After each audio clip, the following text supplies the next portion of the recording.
การนี้การปฏิบัติวิปัสสนากรรมฐาน ในนามคณะกรรมการส่งเสริมการคณะกรรมการส่งเสริมสำนักปฏิบัติธรรม แห่งคณะสงฆ์ฝ่ายมหานิกาย รุ่นของพระเดชพระคุณของพระเถระทุกรูปวันนี้ ถือว่าเป็นรุ่นแรกเป็นครั้งแรกเพราะคณะกรรมการส่งเสริมสำนักปฏิบัติธรรมแห่งคณะสงฆ์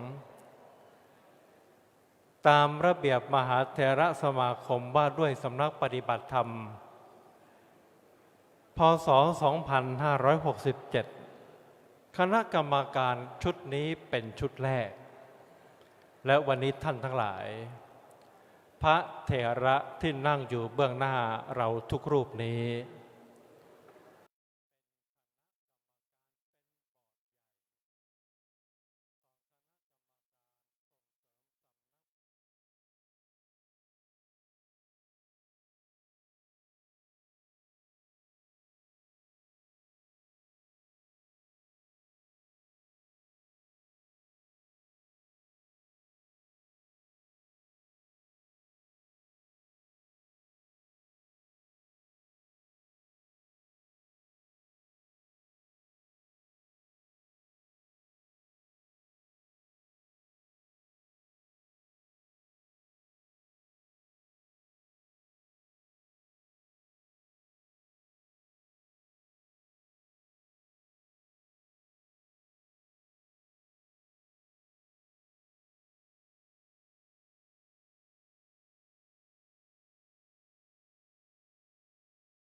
เป็นพระมหาเถระ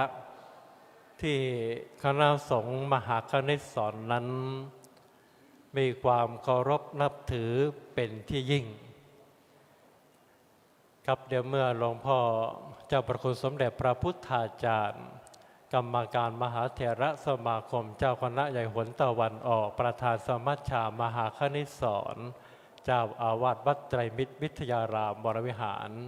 ได้นั่งยังเก้าอี้ที่รับรองเรียบร้อยครับขออาราธนาพระวิปัสสนาจารย์ผู้เข้าฝึกอบรมทุกรูปครับเดินไปกราบหลวงพ่อก่อนครับเดินไปเลยครับทุกรูปเลยครับเดินไปแล้วก็ไปนั่งตามสมควรครับไปเลยครับไม่ต้องเรียนตามลำดับก็ได้ครับเพื่อความรวดเร็วไปกราบหลวงพ่อเจ้าประคุณสมเด็จเป็นเบื้องต้นก่อนนะทีมงานประสานมาว่าเพื่อให้พวกเราทั้งหลายทั้งปวงนั้นได้เคารพนอบน้อมใกล้ชิดในพระเดชพระคุณองค์ประธานในพิธีวันนี้หลวงพ่อเจ้าประคุณสมเด็จถวายว่าให้ยืนถวายความเคารพได้ก็ตามนั้นนะครับขออีกครั้งหนึ่งก็ได้นะครับผมให้สัญญาณนะครับ1 2 3สาธุครับขอกราบขอบพระคุณแล้วก็กลับที่นั่งอย่างเก้าอี้รับรองที่เดิมประจำที่เดิมของท่านนะครับโอกาสนี้กระผมก็จะขออนุญาตถวายอีกเล็กน้อยนะครับเนื่องจากเราจะไม่มีการซ้อมเพราะกระผมนั้นได้สังเกตในปฏิปทาของแต่ละรูปนั้นเป็นผู้มีประสบการณ์สูงอยู่แล้วนะครับในการเข้ารับไม่ว่าจะเป็นปริญญาบัตรวุฒิบัตรเกียรติบัตรกันเป็นประจำอยู่แล้วก็จะใช้วิธีอธิบาย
ครับตอนนี้ยังมีเวลาอีกประมาณ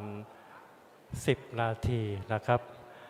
ท่านผู้มีเกียรติที่เข้าถวายสักการะก็เจริญพรเรียนเชิญเข้านั่งอย่างเก้าอี้ตามลำดับนะครับเพื่อที่จะได้ร่วมในพิธีช่วงเวลานี้เรามีเวลาเตรียมพร้อมอีกประมาณ10 นาทีครับกระผมขอถวายต่อผู้เข้ารับพระบัญชาเข้ารับวุฒิบัตรดังนี้นะครับเมื่อกราบเรียนถวายไรนามก็เดินไปไหว้ประธาน1 ครั้งคือพระประธาน1 ครั้งนะครับตรงจุดที่เรากำหนดเมื่อสักครู่นี้แล้วก็ไหว้เดินไปถึงขอบพรมสีแดงผืนเล็กนะครับไหว้1 ครั้งแล้วก็เข้าไปรับที่องค์ประธานในพิธีการรับนั้นก็รับ2 มือนะครับแล้วก็ประคองออกมาทางขวามือเดินไปตามลำดับอันนี้จะเป็น พระเถระที่เข้ารับพระบัญชาสมเด็จพระสังฆราชแต่งตั้งคณะกรรมการก่อนนะครับ เมื่อคณะกรรมการนั้นสำเร็จเสร็จสิ้นเป็นที่เรียบร้อยก็จะอาราธนาผู้ฝึกอบรมวิปัสสนากรรมฐานทุกรูปลุกขึ้นทีละแถวเหมือนเมื่อสักครู่นั้นเดินไปตามลำดับพรมผืนแรกไหว้พระประธานหนึ่งครั้งที่ผืนเล็กไหว้องค์ประธานแล้วก็รับวุฒิบัตรเดินวนขวามาเข้าที่นั่งเหมือนเดิมอย่างนี้โดยลำดับทุกรูปนะครับด้วยความเคารพสำหรับพระวิปัสสนาจารย์ในขณะที่ขานไหลนามหากว่ารายนามของเรานั้นชื่อไม่ตรงที่ประกาศขอได้โปรดว่าเดินเข้าไปรับโดยอัตโนมัติตามลำดับไม่ต้องรอฟังชื่อตนนะครับถึงชื่อไม่ตรงก็ไม่ต้องสะดุดรับได้เลยนะครับและอีกประการหนึ่งเมื่อรับมาแล้วในวุฒิบัตรนั้นชื่อไม่ตรงขอได้โปรดทำอย่างนี้ว่าประหนึ่งไม่มีอะไรเกิดขึ้นนะครับนั่งเฉยๆไว้ก่อนยังไม่ต้องสับเปลี่ยนกันขอให้ไปสับเปลี่ยนที่กองอำนวยการเอาไปคืนแล้วก็รอที่คนอื่นเอาชื่อเราไปมาคืนต่างคนต่างรอชื่อก็จะอยู่เหมือนเดิมดังนั้นในมณฑลพิธีรับมาแล้วถึงไม่ตรงก็นั่งเฉยๆนะครับด้วยความเรียบร้อยอันนี้กระผมก็กราบเรียนถวายเอาละครับอีกประมาณ5 นาทีกระผมก็จะยุติการประชาสัมพันธ์เมื่อยุติการประชาสัมพันธ์นั้นก็เพื่อที่จะให้ท่านประธานในพิธีท่านพลอากาศตรีสุพิชัยสุนทรบุระรองเลขาธิการพระราชวังเข้าสู่พิธีแล้วก็ปฏิบัติพิธีตามลำดับถัดจากนั้นก็จักได้เจริญพรเรียนเชิญท่านผู้เป็นผู้แทนในส่วนต่างๆได้ปฏิบัติตามลำดับจบแล้วก็จักได้ถวายสักการะโดยอาราธนาพระสงฆ์ตามรายนามที่ปรากฏตามลำดับถัดจากนั้นก็จะเป็นคฤหัสถ์เข้าถวายสักการะต่อเจ้าประคุณสมเด็จองค์ประธานตามลำดับถัดจากนั้นก็จักสมาทานเบญจศีลจบแล้วกล่าวถวายรายงานต่อเจ้าประคุณสมเด็จองค์ประธานและก่อนที่จะประธานสมโภชยคาถาโอวาทแก่พระวิปัสสนาจารย์นั้นก็จักได้อัญเชิญเครื่องเขียนโดยท่านพลอากาศตรีสุพิชัยสุนทรบุระรองเลขาธิการพระราชวังน้อมประเคนเครื่องเขียนพระราชทานของพระบาทสมเด็จพระเจ้าอยู่หัวอาราธนาพระวิปัสสนาจารย์ทุกรูปเข้ารับตามลำดับจบแล้วทุกรูปทุกท่านนั่งอย่างเก้าอี้เดิมเจ้าประคุณสมเด็จองค์ประธานก็จักประธานโอวาทมอบพระบัญชาสมเด็จพระสังฆราชมอบวุฒิบัตรแก่พระวิปัสสนาจารย์ทั่วประเทศจบแล้วท่านพลอากาศตรีสุพิชัยสุนทรบุระรองเลขาธิการพระราชวังเข้าถวายทายธรรมตามลำดับถัดจากนั้นท่านผู้มีเกียรติ9 ท่าน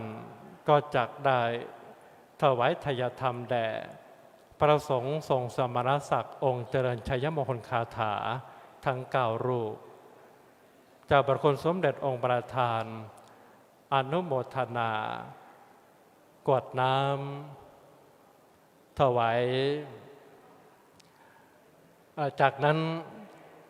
ก็เป็นอันเสร็จพิธีท่านประธานในพิธีพลอากาศตรีสุพิชัยสุนทรบุระรองเลขาธิการพระราชวังกราบลาพระรัตนตรัยกราบถวายบังคมเบื้องหน้าพระบรมฉายาลักษณ์ กราบลาประธานสงฆ์บันทึกภาพหมู่เป็นอันเสร็จพิธีนี่เป็นลำดับพิธีขั้นตอนโดยสังเขปเมื่อถึงเวลานั้นก็จักได้ประกาศโดยลำดับครับบัดนี้เป็นเวลา 13:55 นาทีเป็นโอกาสที่เราท่านทั้งหลายได้มาปฏิบัติวิปัสสนากรรมฐานถวายเนื่องในโอกาสครบ70 ปีสมเด็จย่าเสด็จมาทรงปฏิบัติวิปัสสนากรรมฐานที่สำนักวัดมหาธาตุยุวราชรังสฤษฎ์ราชวรมหาวิหารพระองค์ทรงเป็นแม่ฟ้าหลวงร่วมร้อยใจชาวไทยผองผูกร้อยกรองร้อยคำนำถวายร้อยความรักร้อยศรัทธา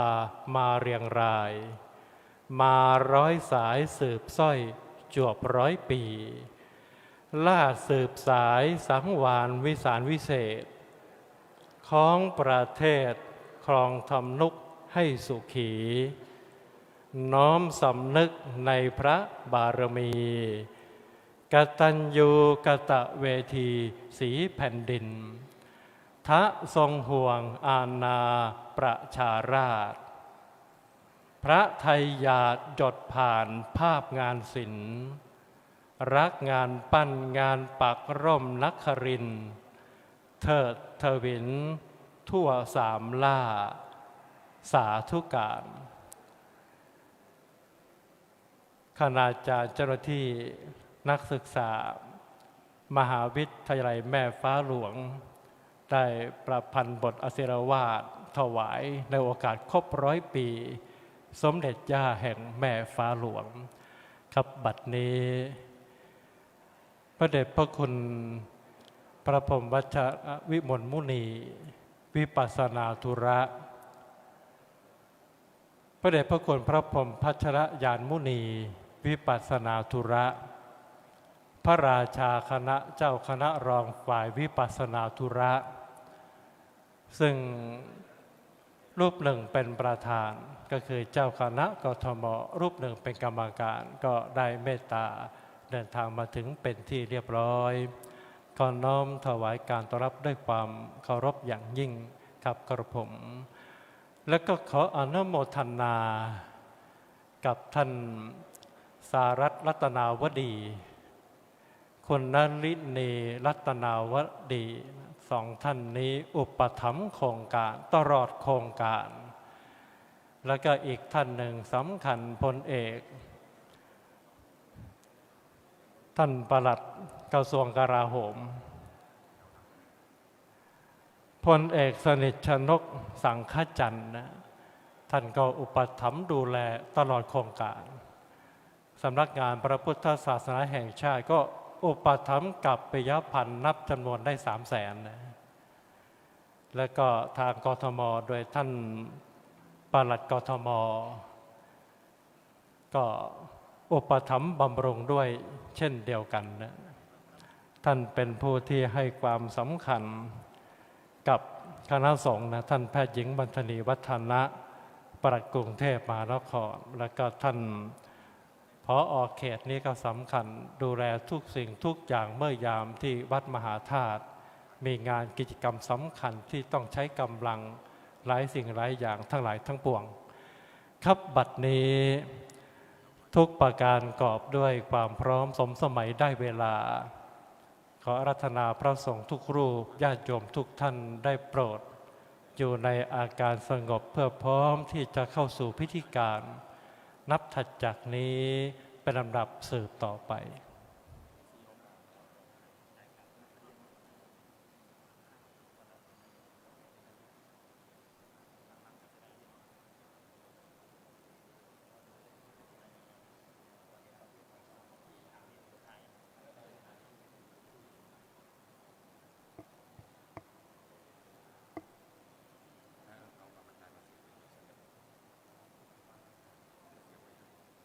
ข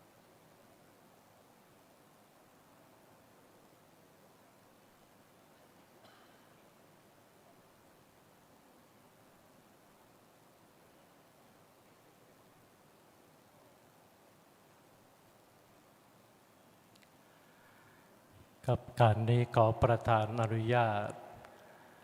กราบอาราธนาเจ้าประคุณสมเด็จพระพุทธาจารย์กรรมการมหาเถรสมาคมเจ้าคณะใหญ่หนตะวันออกประธานสมัชชามหาคณิตศรเจ้าอาวาสวัดไตรมิตรวิทยารามวรวิหารองค์ประธานได้โปรดเมตตานั่งเก้าอี้แห่งเถระอาจแห่งประธานในพิธีจึงขอประธานกราบอาราธนาเจ้าประคุณสมเด็จด้วยความเคารพอย่างยิ่งควรมิควรสุดแท้แต่จะโปรดเมตตา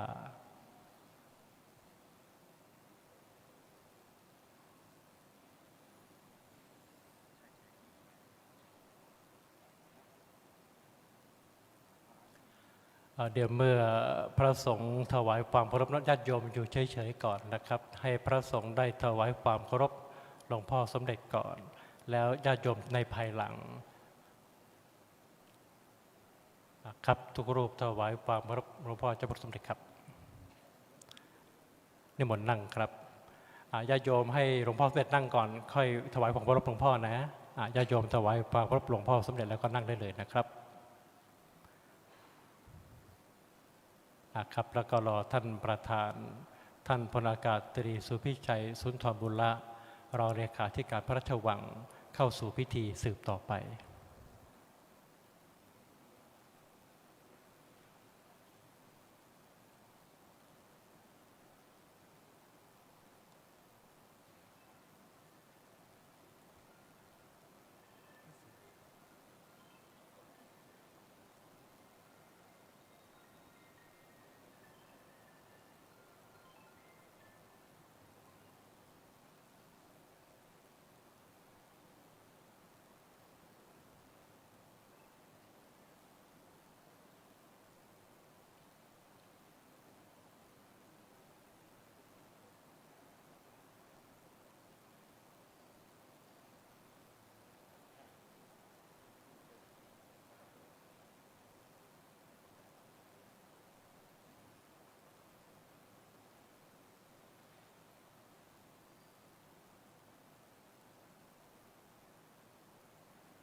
ลำดับถัดจากนี้ไปขอเจริญพรเรียนเชิญคุณสารัตน์รัตนาวดีผู้อุปถัมภ์โครงการเปิดกรวยถวายสักการะเบื้องหน้าพระฉายาลักษณ์สมเด็จพระนางเจ้าพระบรมราชินีขอเจริญพรเรียนเชิญ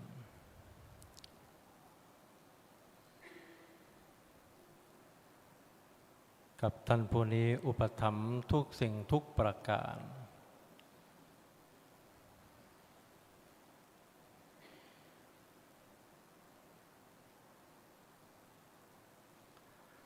เจริญพรเรียนเชิญคุณณลินีรัตนาวดีผู้อุปถัมภ์โครงการ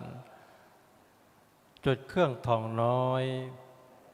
เบื้องหน้าพระสาธิสลักษณ์สมเด็จพระบรมราชเจ้ามหาสุรสิงหนาถขอเจริญพรเรียนเชิญ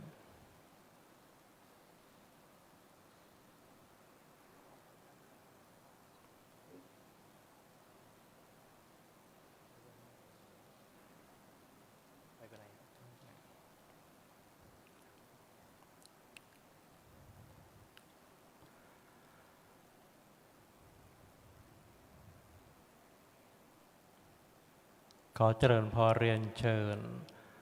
แพทย์หญิงวรรธนีวัฒนะปลัดกรุงเทพมหานครจุดเครื่องทองน้อยเบื้องหน้าพระสาธิสลักษณ์สมเด็จพระบรมโอรสาธิราชเจ้าฟ้ามหาวชิรุณหิตสยามมกุฎราชกุมารขอเจริญพรเรียนเชิญ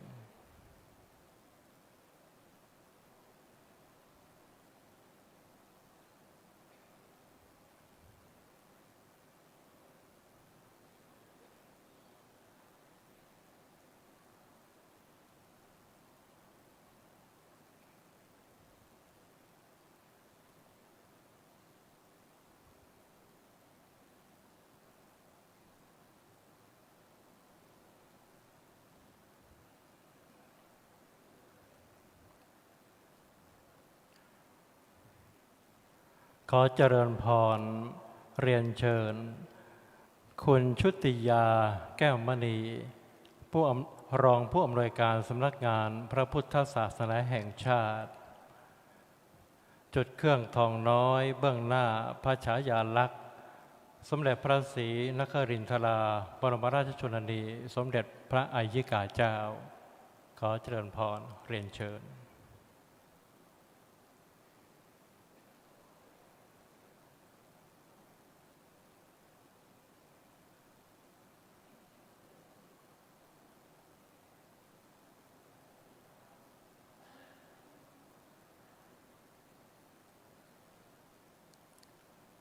และขออาราธนาพระสาริตสิทธิสาโรสกุลเดิมรัตนาวดีผู้อุปถัมภ์โครงการจุดเครื่องทองน้อยเบื้องหน้ารูปหล่อสมเด็จพระพุทธจารย์อาจอาสภะมหาเถระและพระธรรมธีรราชมหามุนีโชดกญาณสิทธิมหาเถระขออาราธนาครับ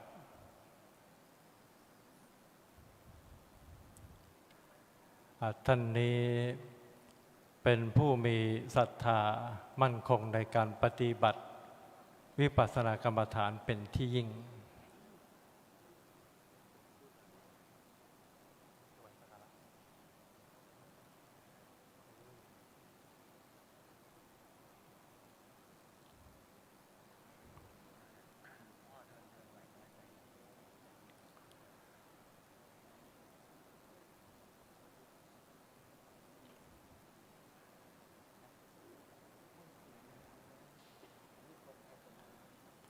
กับประทัดจากนี้ไป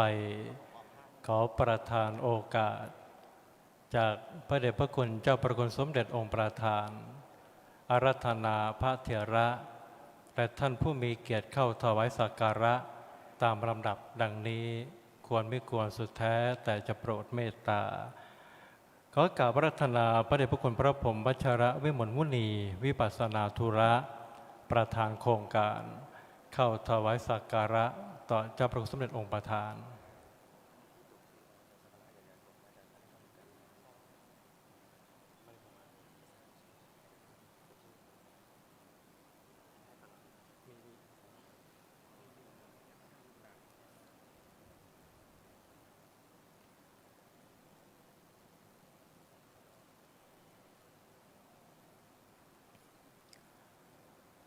ขอกราบอาราธนาพระเดชพระคุณพระพรหมพัชรยานมุนี วิปัสสนาธุระ จากสถานพำนักสงฆ์บ้านไร่ทอศรีจังหวัดนครราชสีมาเข้าถวายสักการะขอกราบอาราธนาด้วยความเคารพอย่างยิ่งครับกระผม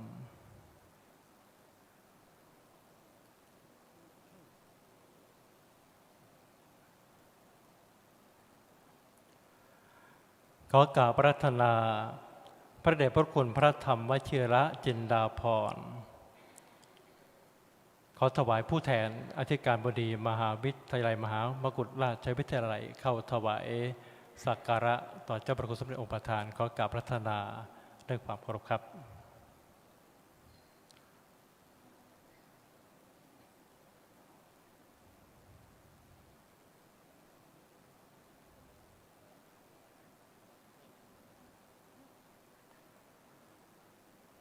ขอกราบอาราธนาท่านเจ้าคุณพระศรีสัจยานมุนี ตัวแทนผู้เข้าร่วมโครงการส่วนภูมิภาคเข้าถวายสักการะขอกราบอาราธนาด้วยความเคารพครับ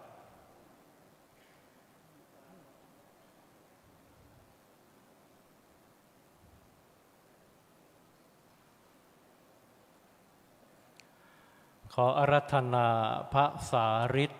สิทธิสาโร ตัวแทนผู้เข้าร่วมโครงการส่วนกลางเข้าถวายสักการะ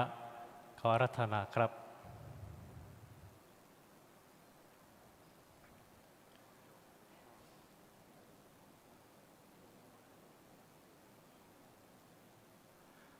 สำหรับท่านพระสาริตสิทธิสาโรนี้เป็นพระบุตรชายโดยแท้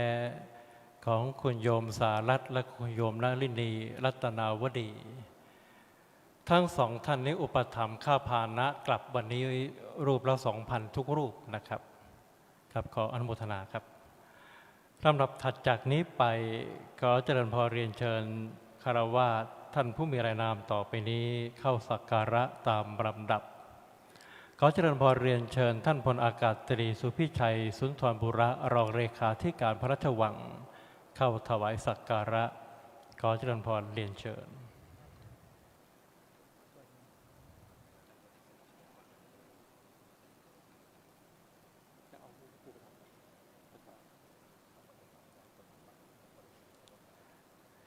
ขอเจริญพรท่าน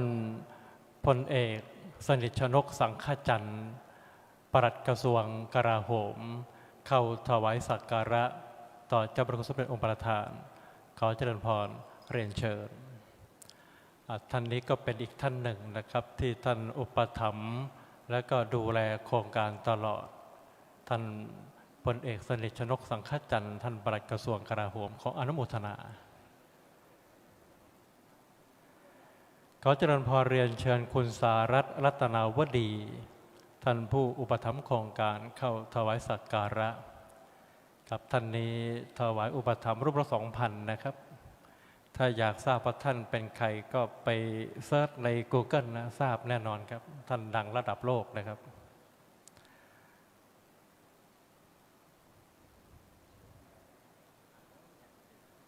ขอเจริญพรเรียนเชิญคุณนฤณีรัตนาวดีผู้อุปถัมภ์โครงการเข้าถวายสักการะก็เป็นภริยาท่านนะเป็นคู่ชีวิตมีสิ่งใดก็พิชิตไปด้วยกันธุรกิจหลายแสนล้านนะครับอีกไม่นานก็คาดว่าจะถึงล้านเพราะว่าอานิสงส์แห่งการมาอุปถัมภ์พระวิปัสสนาจารย์นะครับ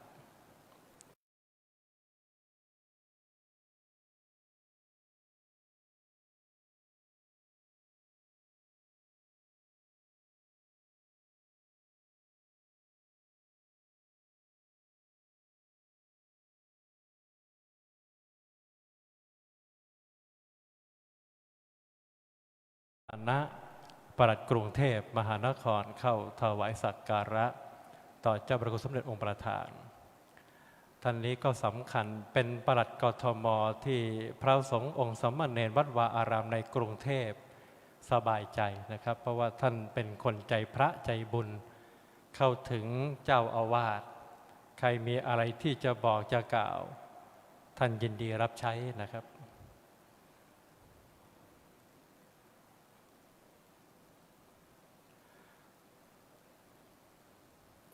ขอเจริญพรเรียนเชิญคุณชุติยาแก้วมณีรองผู้อำนวยการสำนักงานพระพุทธศาสนาแห่งชาติอันนี้ท่านในฐานะที่เป็นหน่วยงานดูแลงบประมาณการของคณะสงฆ์สำนักงานส่งเสริมสำนักปฏิบัติธรรมแห่งคณะสงฆ์โดยมหาเถรสมาคมก็มีสำนักงานพระพุทธศาสนาดูแลอุปถัมภ์กัปยพันธ์มา300,000นะครับอนุโมทนา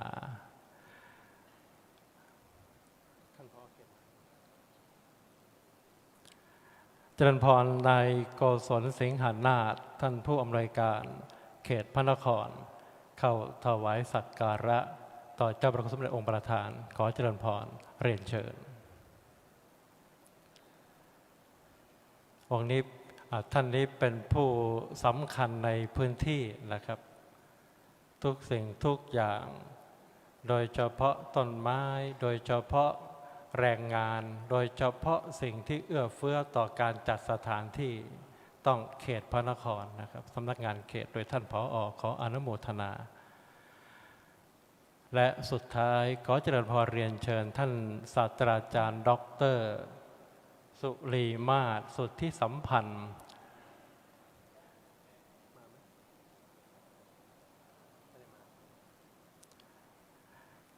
ครับท่านศาสตราจารย์ด็อกเตอร์สุรีมาศสุทธิสัมพันธ์นั้น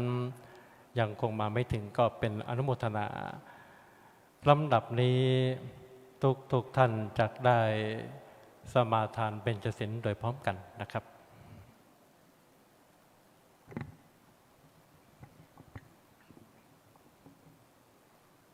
มะยังพันเตวิสุงรักขณทายะติสรเนนะสหปัญจศีลานิยาจามะทุติยัมปิมะยังพันเตวิสุงรักขณทายะติสรเนนะสหปัญจศีลานิยาจามะ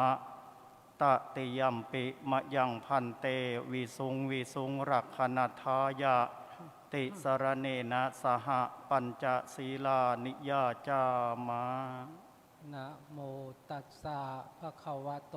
อะระหะโตสัมมาสัมพุทธัสสะนะโมตัสสะภะคะวะโตอะระหะโตสัมมาสัมพุทธัสสะนะโมตัสสะภะคะวะโตอะระหะโตสัมมาสัมพุทธัสสะนะโมตัสสะภะคะวะโตอะระหะโตสัมมาสัมพุทธัสสะนะโมตัสสะภะคะวะโตอะระหะโตสัมมาสัมพุทธัสสะนะโมตัสสะภะคะวะโตอะระหะโตสัมมาสัมพุทธัสสะพุทธังสรณังคัจฉามิพุทธังสรณังคัจฉามิธัมมังสรณังคัจฉามิธัมมังสรณังคัจฉามิสังฆังสรณังคัจฉามิสังฆังสรณังคัจฉามิทุติยัมปิพุทธังสรณังคัจฉามิทุติยัมปิพุทธังสรณังคัจฉามิทุติยัมปิธัมมังสรณังคัจฉามิทุติยัมปิธัมมังสรณังคัจฉามิทุติยัมปิสังฆังสรณังคัจฉามิทุติยัมปิสังฆังสรณังคัจฉามิตติยัมปิพุทธังสรณังคัจฉามิตติยัมปิพุทธังสรณังคัจฉามิตติยัมปิธัมมังสรณังคัจฉามิตติยัมปิธัมมังสรณังคัจฉามิตติยัมปิสังฆังสรณังคัจฉามิตติยัมปิสังฆังสรณังคัจฉามิปานาติปาตาเวระมณีสิกขาปะทังสมาธิยามิปานาติปาตาเวระมณีสิกขาปะทังสมาธิยามิอะทินนาทานาเวระมณีสิกขาปะทังสมาธิยามิอะทินนาทานาเวระมณีสิกขาปะทังสมาธิยามิกาเมสุมิชาจาราเวระมณีสิกขาปะทังสมาธิยามิก ามิสุมิชฌาจาราเวระมณีสิกขาปะทังสมาธิยามิ มุสาวาทาเวระมณีสิกขาปะทังสมาธิยามิ มุสาวาทาเวระมณีสิกขาปะทังสมาธิยามิ สุราเมรยะมัชฌะพมาทฐานาเวระมณีสิกขาปะทังสมาธิยามิ สุราเมรยะมัชฌะปมาทฐานาเวระมณีสิกขาปะทังสมาธิยามิ อิมานิปัญจสิกขาปทานิสีเลนะสุขติงยันติสีเลนะโภคสัมปทาสีเลนะนิพุติงยันติตัสมาสีลังวิโสทะเย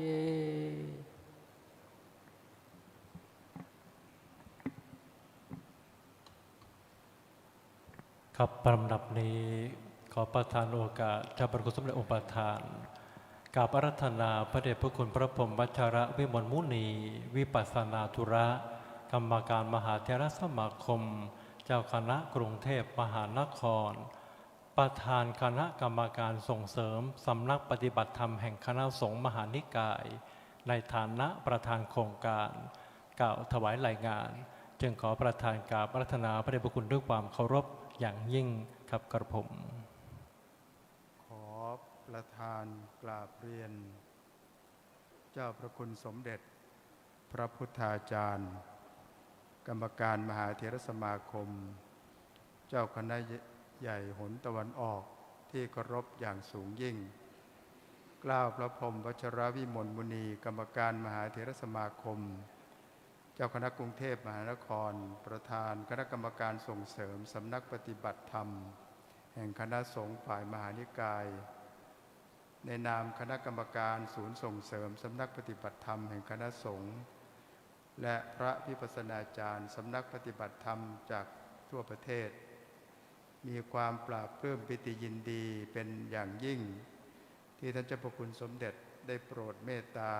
มาเป็นประธานในพิธีมอบพุทธิบัตรและประธานโอวาทโครงการอบรมพระวิปัสสนาจารย์เฉลิมพระเกียรติ เนื่องในโอกาสครบรอบ 70 ปี สมเด็จพระศรีนครินทราบรมราชชนนี สมเด็จพระอัยกาเจ้าเสด็จมาทรงปฏิบัติวิปัสสนากรรมฐาน ณ วัดมหาธาตุยุวราชลังสฤษฎ์เมื่อปีพุทธศักราช 2498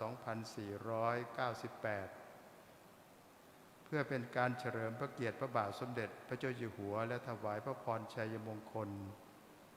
แด่พระบาทสมเด็จพระเจ้าอยู่หัวเนื่องในวโรกาสมหามงคลเฉลิมพระชนมพรรษา 73 พรรษาในปีพุทธศักราช 2568 นี้กล่าวขออนุญาตกล่าวถวายรายงานโดยสังเขปของโครงการดังนี้ด้วยมหาเถรสมาคมและรัฐบาลได้มีนโยบายส่งเสริมสำนักปฏิบัติธรรมแห่งคณะสงฆ์ส่งเสริมการฝึกสมาธิจิตภาวนาให้เป็นวาระแห่งชาติยกประเทศไทยให้เป็นศูนย์กลางสมาธิโลกดังนั้นศูนย์ส่งเสริมสำนักปฏิบัติธรรมแห่งคณะสงฆ์มหานิกายร่วมกับสำนักงานพระพุทธศาสนาแห่งชาติวัดมหาธาตุยุวราชลังสฤษฎ์จึงได้มีฉันทานุมัติจัดโครงการนี้ขึ้นโดยมีวัตถุประสงค์ดังนี้ 1. เพื่อถวายพระราชกุศลอุทิศสมเด็จพระศรีนครินทราบรมราชชนนี สมเด็จพระอัยกาเจ้าเนื่องในโอกาสครบรอบ 70 ปีแห่งการเสด็จมาทรงปฏิบัติวิปัสสนากรรมฐานที่สำนักวัดมหาธาตุ 2. เพื่อพัฒนาคุณภาพและศักยภาพของพระวิปัสสนาจารย์ทั่วประเทศให้เป็นวิปัสสนาจารย์ที่มีภูมิรู้ภูมิธรรมมีความสามารถในการสอนธรรมนำปฏิบัติเป็นแบบอย่างที่ดีของพระวิปัสสนาจารย์สอนให้ถูกต้องตามพระธรรมวินัยถูกต้องตามพระไตรปิฎกทุกประการ 3. เพื่อส่งเสริมสำนักปฏิบัติธรรมประจำจังหวัดและศูนย์ปฏิบัติธรรมทั่วประเทศ 1,658 แห่งให้มีวิปัสสนาจารย์ที่มีคุณภาพ สามารถที่จะอบรมสั่งสอนการปฏิบัติวิปัสสนากรรมฐานได้อย่างถูกต้อง 4. เพื่อสืบสานและรักษาการปฏิบัติวิปัสสนากรรมฐานซึ่งเป็นธุระหนึ่งของพระพุทธศาสนาคู่กับขันธธุระให้มีความเจริญรุ่งเรืองและมั่นคงสืบไปในการอบรมพระวิปัสสนาจารย์เฉลิมพระเกียรติครั้งนี้มีพระวิปัสสนาจารย์จากทั่วประเทศเข้าอบรมจำนวน77รูปจาก77จังหวัดโดยการคัดเลือกของเจ้าคณะจังหวัดร่วมกับสำนักงานพุทธศาสนาประจำจังหวัดระยะเวลาในการอบรมจำนวน15วันเริ่มตั้งแต่วันที่5ถึงวันที่19มิถุนายนพุทธศักราช2568ณบริเวณเขตพุทธาวาสวัดมหาธาตุและในการจัดอบรมวิปัสสนาจารย์เฉลิมพระเกียรติในข่าวครั้งนี้ได้รับความอุปถัมภ์จากหลายภาคส่วนดังนี้ 1. สำนักงานพระพุทธศาสนาแห่งชาติวัดมหาธาตุจุฬาชลังสฤษดิ์ศูนย์ส่งเสริมสำนักปฏิบัติธรรมแห่งคณะสงฆ์ฝ่ายมหานิกายสำนักงานเจ้าคณะกรุงเทพมหานครพระสาริตสิทธิสาโรคุณสารัตน์คุณณรินีคุณสิตมนรัตนาวดีพลเอกสนิทชนกสังฆจันทร์ปลัดกระทรวงกลาโหมคุณชัดชาติสิทธิพันธ์ผู้ว่าราชการกรุงเทพมหานครและท่านปลัดกรุงเทพมหานครนายแพทย์อภิชัยศิรกุลจิราผู้อำนวยการโรงพยาบาลสงฆ์นายโกศลสิงหนาถผู้อำนวยการเขตพระนครบริษัทน้ำมันพืชตราพึ่งและครอบครัวทองโอฬารและพุทธบริษัทผู้มีศรัทธาต่อพระพุทธศาสนาบัดนี้ได้เวลาอันเป็นอุดมมงคลแล้วเกล้าขอประธานอนุญาตเจ้าพระคุณสมเด็จได้โปรดเมตตา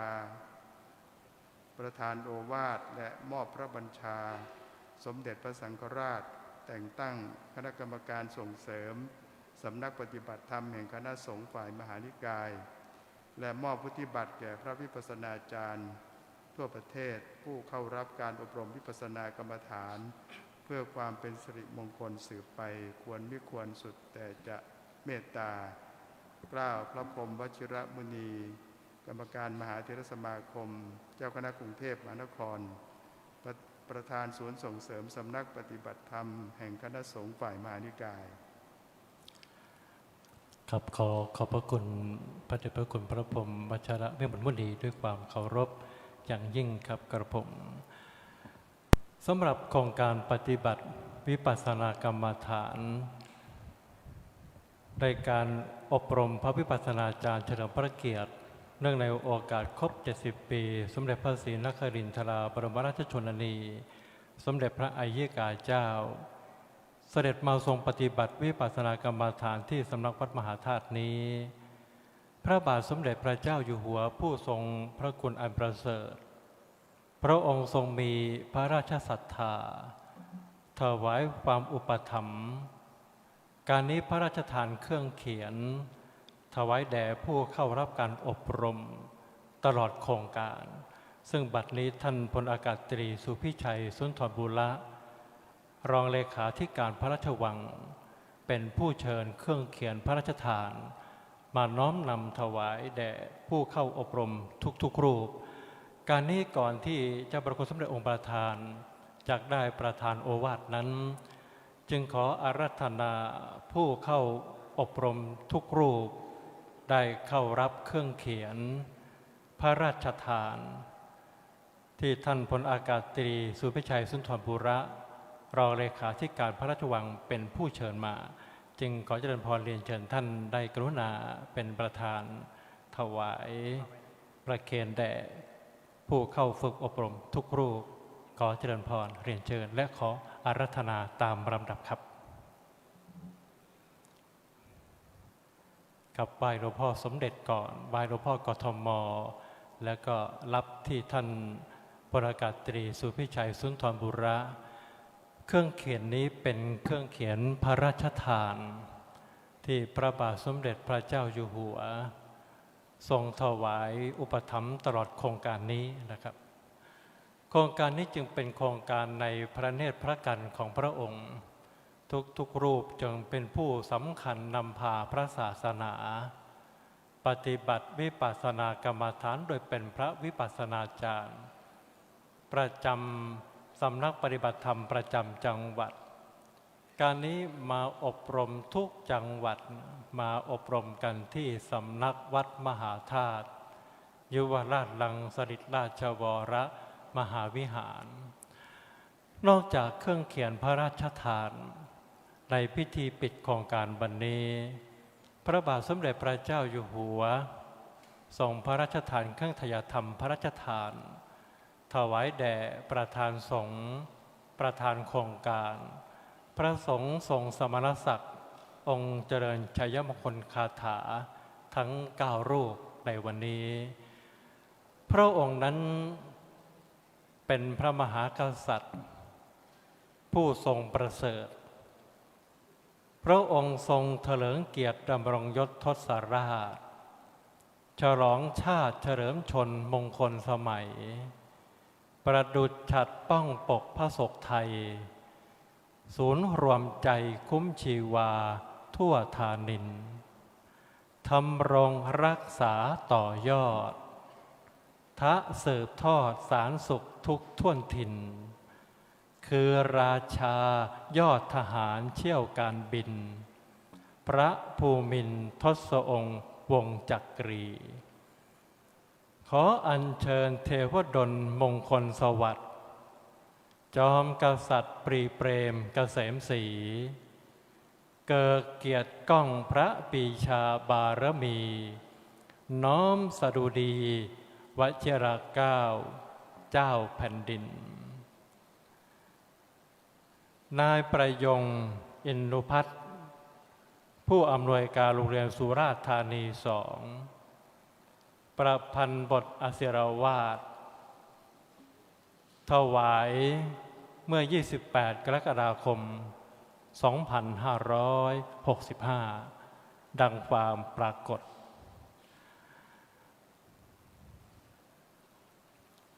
ครับทุกรูปเมื่อเข้ารับเป็นที่เรียบร้อยก่อนนั่งอย่างที่เดิมนะครับเวลาที่จะลุกไปรับวุฒิบัตรนั้นก็นำเครื่องเขียนวางไว้ที่พนักพิงได้นะครับเมื่อมานั่งอย่างที่เดิมก็นำมาวางเทียบคู่กับวุฒิบัตรที่ได้รับ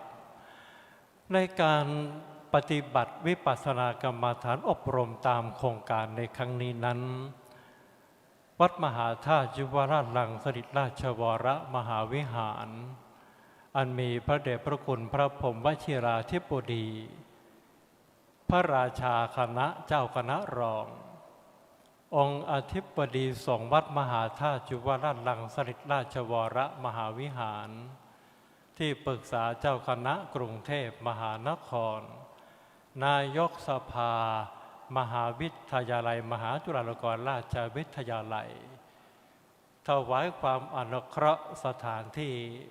ถวายความอุปถัมภ์ในสิ่งอันเป็นสัปปายะโดยมอบหมายท่านพระเดชพระคุณพระราชวชิราธิบดีเจ้าคณะเขตพระนครเลขานุการเจ้าคณะกรุงเทพมหานครผู้ช่วยเจ้าอาวาสและเลขานุการวัดมหาธาตุช่วยดูแลในการจัดการงานให้เป็นไปด้วยความเรียบร้อยสนองในพระเดชพระคุณพระพรหมวชิรวิมลมุนีองค์ประธานโครงการที่สำคัญอย่างยิ่งท่านปลัดกระทรวงกลาโหมพลเอกสนิทชนกสังฆจันทร์ท่านนั้นปวารณาตนไว้งานคณะสงฆ์กรุงเทพทุกประการท่านยินดีช่วยเหลือทุกการทุกงานทุกสิ่งทุกอย่างมีสิ่งหนึ่งประการใดที่ช่วยได้ท่านช่วยนี่เป็นสิ่งที่ท่านปวารณาไว้กับคณะสงฆ์กรุงเทพจึงชื่อได้ว่าเป็นปลัดกระทรวงกลาโหมที่มีหัวใจรักในพระศาสนาขออนุโมทนาท่านเศรษฐีใจบุญในทุนใจดีฐานะบดีใหญ่ แห่งบริษัทกราฟเดเวล็อปเมนต์จำกัดมหาชน ถ้าเราไปค้นหาข้อมูลจะปรากฏว่าปัจจุบันนี้ท่านเจ้าของคือท่านสารัตน์รัตนาวดีกับคุณนลินีรัตนาวดี ท่านเป็นมหาเศรษฐีอันดับหนึ่งของเมืองไทย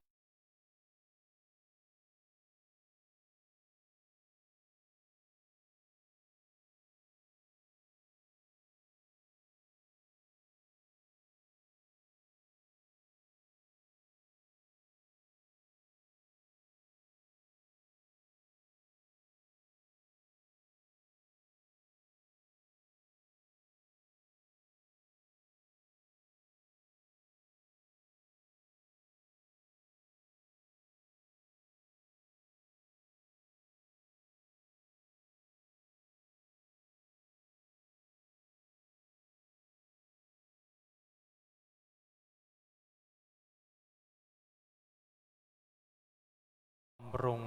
โครงการนี้ รวมทั้งพระลูกชายนะพระสาริตถ้าเราระลึกนึกถึงหนุ่มวัยรุ่นมีทุกอย่าง ก็นึกอยากกินอยาก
ประธาน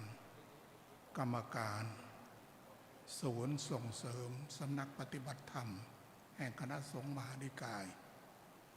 และท่านพระเถรานุเถระทุกรูปที่มาร่วมประกอบพิธีในสถานที่นี้ขอเจริญพรท่านสุพิชัยสุนทรปุระรองเลขาธิการพระราชวังท่านปลัดกระทรวงกลาโหมและสาธุชนพุทธบริษัททุกภาคส่วนที่ได้มาร่วมประกอบพิธีในการปิดโครงการอบรมพระวิปัสสนาจารย์ของสำนักปฏิบัติธรรมทั่วประเทศในวันนี้โดยเฉพาะอย่างยิ่งก็คือได้อาศัยท่านผู้ให้การอุปถัมภ์ค้ำชูในโครงการนี้เป็นอย่างดียิ่งท่านพระวิปัสสนาจารย์ทุกองค์ทุกรูปที่เข้าร่วมอบรมที่เข้าร่วมโครงการอบรมศูนย์สำนักปฏิบัติธรรมแห่งของคณะสงฆ์ทุกองค์ทุกรูปและเจ้าสำนักปฏิบัติธรรมประจำจังหวัดทุกจังหวัดที่ได้รับคัดเลือกจากท่านเจ้าคณะจังหวัดวันนี้เป็นวันที่ ทางโครงการอบรมศูนย์สำนักปฏิบัติธรรมแห่งคณะสงฆ์โดยท่านเจ้าคณะกรุงเทพมหานครเป็นประธานร่วมกับสำนักงานพระพุทธศาสนาแห่งชาติสำนักงานเจ้าคณะกรุงเทพมหานครและสำนักปฏิบัติธรรมประจำจังหวัดกรุงเทพมหานครแห่งที่ 4วัดมหาธาตุยุวราชรังสฤษฎิแห่งนี้ได้จัดโครงการขึ้นมาเป็นโครงการอบรมพระวิปัสสนาจารย์เฉลิมพระเกียรติเนื่องในโอกาสครบ70 ปีสมเด็จพระศรีนครินทราบรมราชชนนีสมเด็จพระอัยกาเจ้า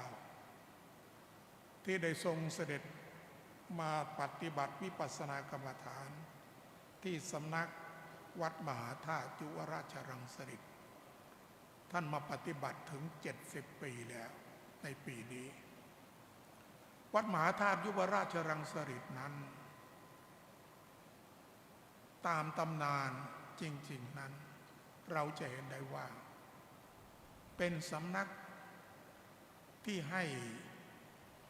การศึกษาทั้งในภาคคันธทุระและวิปัสสนาธุระที่มีชื่อเสียงอย่างยิ่งในประเทศไทยของเราในสมัยโบราณนั้นพระภิกษุสามเณรจะศึกษาเล่าเรียนพระปริยัติธรรมแผนกคันธทุระนั้นส่วนมากก็จะต้องเดินทางมาศึกษาที่สำนักเรียนวัดมหาธาตุยุวราชรังสฤษฎิในสมัยที่ท่านเจ้าพระคุณสมเด็จพระวรรณรัตน์แห่งเขมจารีสมัยนั้นท่านเป็นอธิบดีสงฆ์วัดมหาธาตุยุวราชรังสฤษฎิและเป็นสังฆมนตรีว่าการปกครองด้วยในสมัยนั้นการศึกษาพระปริยัติธรรมแผนกบาลีที่เรียกว่าคันธทุระนั้นเจริญรุ่งเรืองมากเรียกว่าเป็นยุคทองก็จริงได้ของประเทศไทยเราต่อมาเจ้าพระคุณสมเด็จพระพุทธาจารย์อาสภมหาเถระพระเดชพระคุณก็มีคุณูปการคุณอย่างใหญ่หลวงในการให้การศึกษาให้การอบรมพระวิปัสสนาจารย์เกี่ยวกับการเจริญวิปัสสนากรรมฐานเป็นการเปิดสำนักปฏิบัติธรรมที่เกิดขึ้นมาในสมัยนั้นแห่งแรกจริงๆที่มีพระสงฆ์เนี่ยทั่วประเทศเดินทางมาปฏิบัติธรรมณวัดมหาธาตุยุวราชรังสฤษฎิอาตมาภาพเองเป็นสามเณรมีพระสงฆ์ที่ท่านเดินทางมาจังหวัดหนึ่งหลายๆรูปมาพักพิงอาศัยที่วัดมหาธาตุเนี่ยจำนวนมากพระสงฆ์เนี่ย500-600 รูปที่เดินทางมาปฏิบัติเกี่ยวกับวิปัสสนากรรมฐานท่านเจ้าพระคุณสมเด็จพระพุทธาจารย์อาสภมหาเถระท่านรับไว้หมดแล้วก็อบรมสั่งสอนเกี่ยวกับวิปัสสนากรรมฐานเรียกว่ากรรมฐานในสมัยนั้นไม่มีสำนักไหนที่จะมีชื่อเสียงมากไปกว่าวัดมหาธาตุเพราะฉะนั้น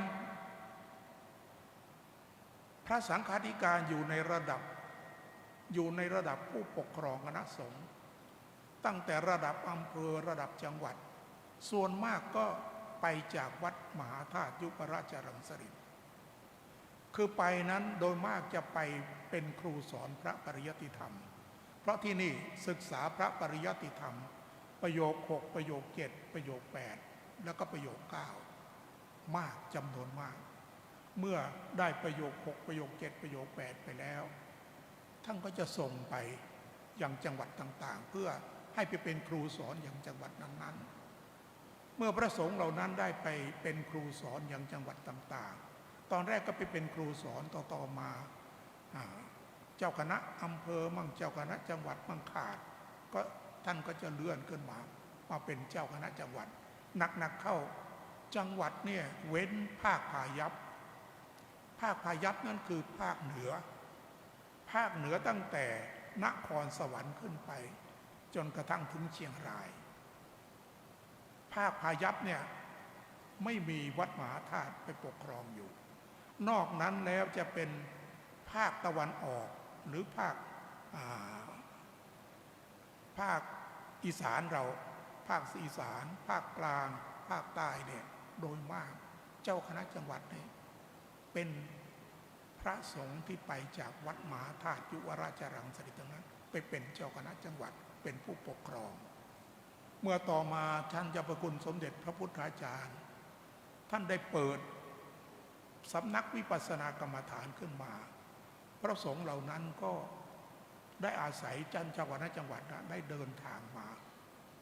ฝึกอบรมเป็นพระวิปัสสนาจารย์นะวัดมหาธาตุยุวราชรังสฤษฎ์นี้จะปฏิบัติอย่างนี้มาโดยตลอดการปฏิบัติสำนักวิปัสสนากรรมฐานของวัดมหาธาตุเนี่ยยิ่งใหญ่จริงๆในสมัยนั้นใครๆก็อยากจะเข้ามาเกี่ยวข้องกับวัดมหาธาตุคืออยากจะมาอยู่อาตมา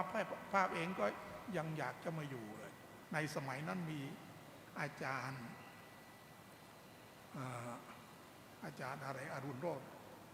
นามสกุลอรุณโรจน์อาจารย์จำนงอรุณโรจน์อยู่คณะ12ในสมัยนั้นอาตมาเองก็สอบประโยค4ได้แล้วจะอยากจะมาเรียนประโยค5ก็ได้มาติดต่อเหมือนกันแต่เห็นว่าแบบในสมัยนั้นพระสงฆ์อัตคัดนะบิณฑบาตไม่ค่อยได้ ก็เลยไม่ได้ไปอยู่ก็เลยต้องสัตเสพเนจรไปอยู่ที่วัดไตรมิตรวิทยารามมาจนกระทั่งถึงปัจจุบันนี้เลยไม่ได้มาอยู่วัดมหาธาตุแต่ตอนที่ทำการสังคายนาพระไตรปิฎกปี30นะตอนนั้นท่านเจ้าพระคุณสมเด็จพระพุทธาจารย์ท่านยังมีชีวิตอยู่ท่านก็จะขึ้นไปแล้วก็ไปนั่งคุยอยู่เป็นประจำทำการสังคายนาพระไตรปิฎกเนี่ยวัดมหาธาตุดังมาอย่างนี้ครับดังทั้งฝ่ายปริยัติและฝ่ายปฏิบัติ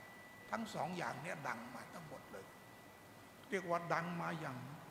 เรียกว่าทั่วฟ้าเมืองไทยอะไรกันครับที่ไหนก็ต้องรู้จักนะการศึกษาพระปริยัติธรรมในสมัยนั้นก็โอ้โหวัดมหาธาตุนี่ประโยค9เยอะแยะเลยไปหมดเลยนะครับนอกนั้นก็ประโยค6ประโยค7นี่มากมายที่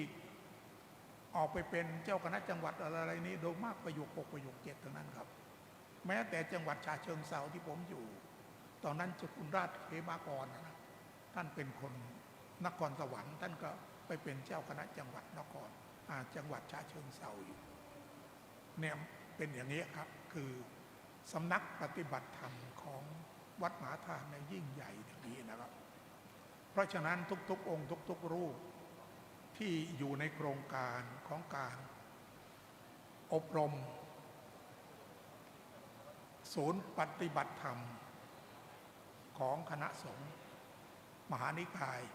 ที่ทุกๆองค์ได้ร่วมมาในการเข้ามาฝึกอบรมในโอกาสนี้นั้นก็ต้องการอยากจะให้ทุกๆองค์นั้นได้ช่วยเผยแผ่หลักธรรมของการประพฤติปฏิบัติที่เรามาฝึกอบรมนะเป็นเวลา15วันเนี่ยนำเอาข้อประพฤติปฏิบัติเนี่ยที่เราได้ไปแล้วเนี่ยนำไปประกาศเผยแพร่แก่ภิกษุสงฆ์แก่ภิกษุสามเณรภายในจังหวัดที่เราอยู่แล้วก็แนะนำประชาชนให้ได้มีโอกาสได้ประพฤติดีปฏิบัติชอบเพื่อเป็นการสร้างขวัญและกำลังใจให้แก่ชีวิตของตนเองเป็นการพัฒนาชีวิตของเราให้เจริญยิ่งขึ้นเป็นการปลูกฝังคุณธรรม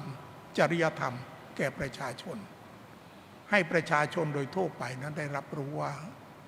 หลักธรรมในทางพระพุทธศาสนาของเรานั้นเป็นหลักธรรมที่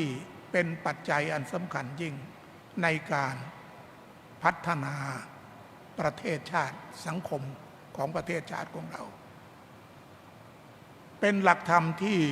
ประชาชนชาวไทยเราเนี่ยสามารถที่จะประยุกต์นำมาสร้างความสำเร็จให้แก่ชีวิตและเกิดสันติสุขให้แก่ชีวิตของตัวเองได้ เพราะฉะนั้นก็ขอทุกองค์ทุกรูปได้อาศัยความรู้ความเข้าใจในหลักธรรมในการปฏิบัติเนี่ยนำไปเพื่อไปเผยแพร่ให้คณะสงฆ์ภิกษุสามเณรภายในจังหวัดและก็ญาติโยมภายในจังหวัดนั้นได้รับรู้รับทราบต่อไปถ้ามีโอกาสได้สอนภิกษุสามเณรในจังหวัดนั้นด้วยยิ่งจะเป็นคุณเป็นประโยชน์อย่างมหาศาลเพราะขันธธุระเราเรียนมาแล้วส่วนวิปัสสนาธุระนี้ต้องปฏิบัติด้วยมันจะได้ชื่อว่าวิชาจารณสัมปันโนคือจะต้องมีความรู้เป็นส่วนหนึ่งแล้วก็มีจรณะคือความประพฤติอีกส่วนหนึ่งถ้าสองส่วนนี้รวมกันแล้วก็จะสร้างความมั่นคงให้เกิดขึ้นแก่วัดวาอารามให้เกิดขึ้นแก่คณะสงฆ์และให้เกิดขึ้นแก่พระพุทธศาสนาของเราสืบไปชั่วกาลนาน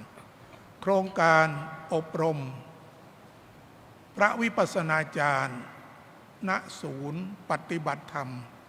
แห่งคณะสงฆ์มหานิกายที่จัดขึ้นนี้ถ้าหากว่าจะกล่าวว่าเป็นคุณเป็นประโยชน์ก็เป็นคุณเป็นประโยชน์อย่างมากมายมหาศาลแต่พอจะสรุปได้เป็นข้อก็คือประการที่หนึ่งเพื่อเป็นพุทธบูชาแด่องค์สมเด็จพระสัมมาสัมพุทธเจ้าประการที่สอง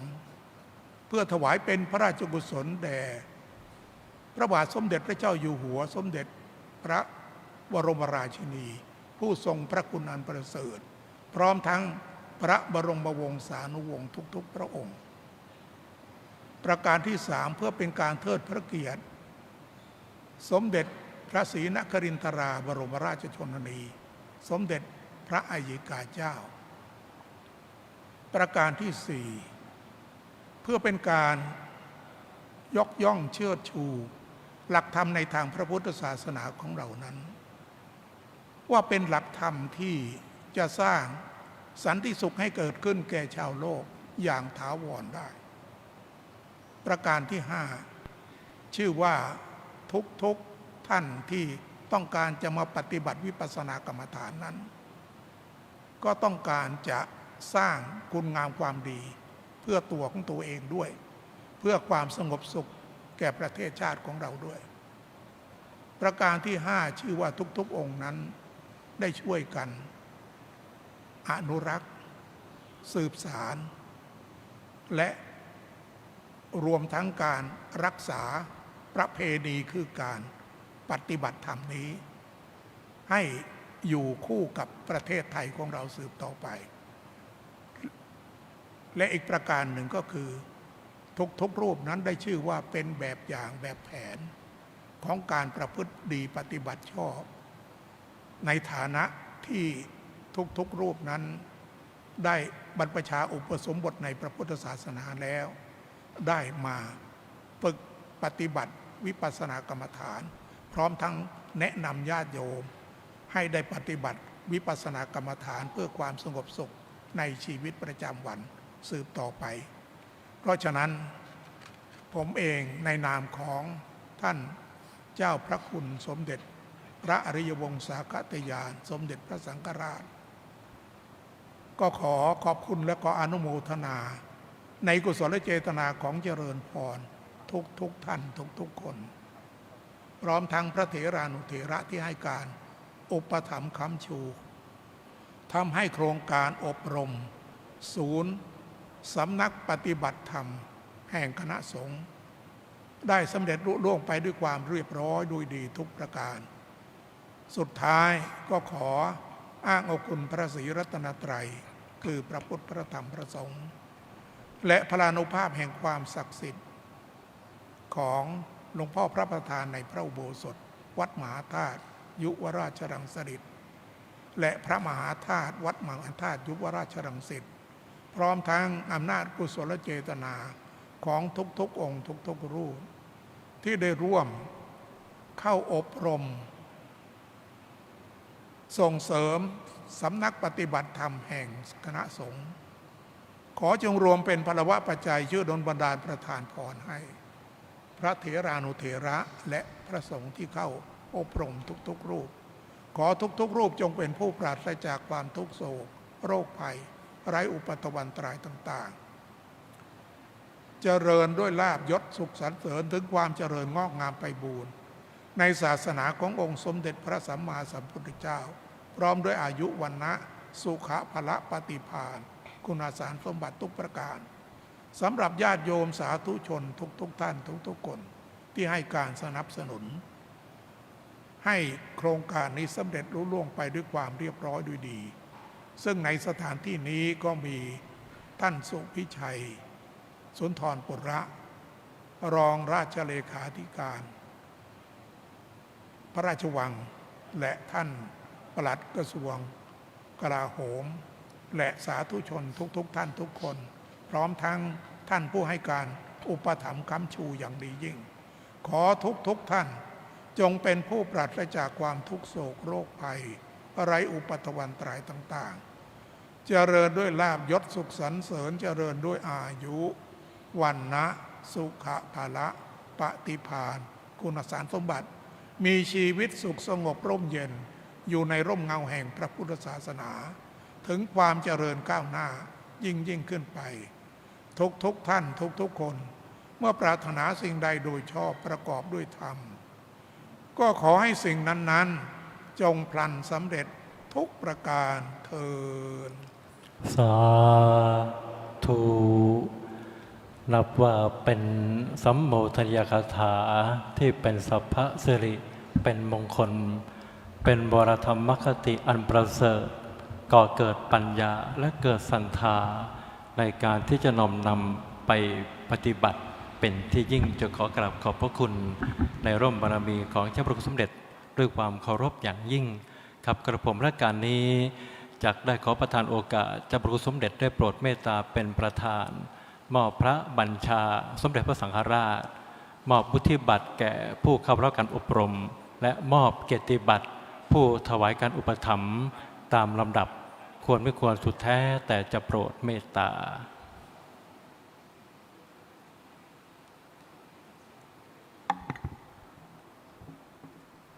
ประธานกราบเรียนเจ้าพระคุณสมเด็จพระพุทธาจารย์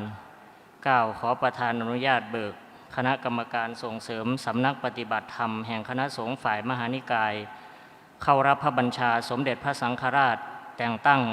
คณะกรรมการส่งเสริมสำนักปฏิบัติธรรมแห่งคณะสงฆ์ฝ่ายมหานิกายดังมีรายนามดังต่อไปนี้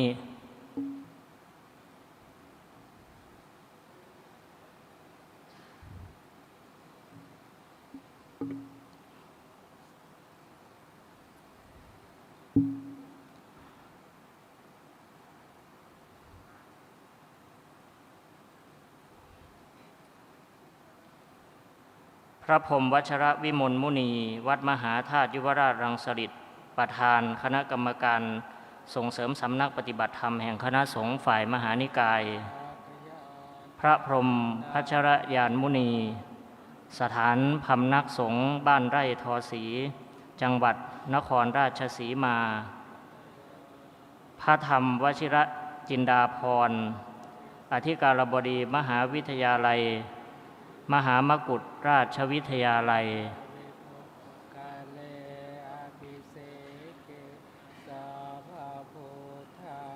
พระเทพวิสุทธิโสพลวัดราชคฤห์พระเทพพัชราภรณ์วัดชูจิตธรรมารามพระราชภาวนาวชิรยานวัดมเหยงพระราชวชิรานุสิทธิ์วัดหลวงพ่อสดธรรมกายารามพระโสพลวชิรวาทีวัดประยุรวงศาวาส